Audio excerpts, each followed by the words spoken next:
Somalia, Somali Bali.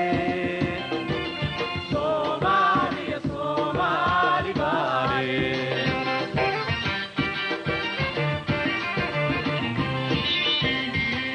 Aday taladii ku segto sidaad moodaysa mahe warhooy Soomaaliya Soomaali baale mudanayaal iyo marwooyin Soomaaliya waxaa sharaf u ah inay ka mid tahay dalalka sida hufnaanta leh loogu tartamo hoggaanka dalka isla markaasna si nabadgelyo ah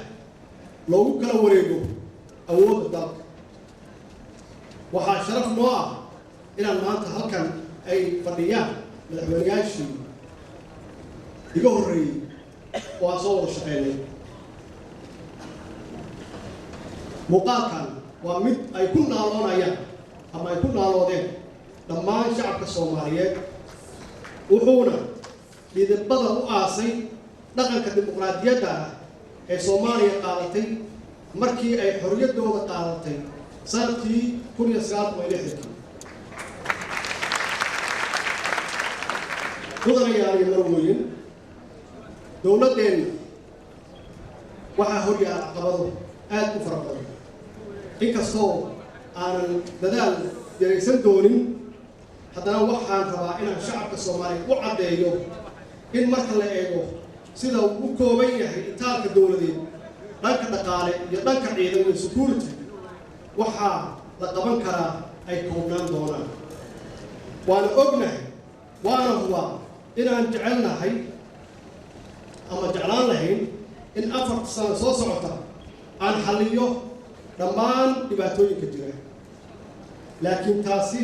way adag tahay inay dhacdo dhibaatooyinka badan oo idin haysta waxa ay samaysmeen 26 sano oo colaad iyo abaaro ay soo socdeen xalkooduna wuxuu u baahan yahay 22 sano oo kale sidaas darteed waxaan si toos ah uga codsanayaa shacabka Soomaaliyeed inay igala shaqeeyaan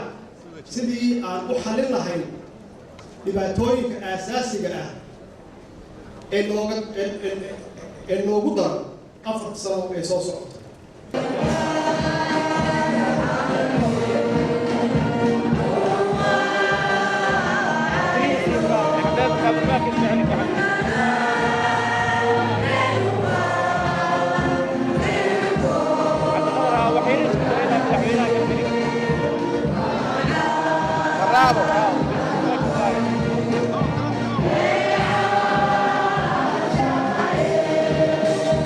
Sarida hadday ku harto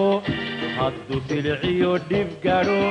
samaanteediyo xumaanteed Soomaaliya Soomaali baale Soomaaliya Soomaali baale Soomaaliya Soomaali baale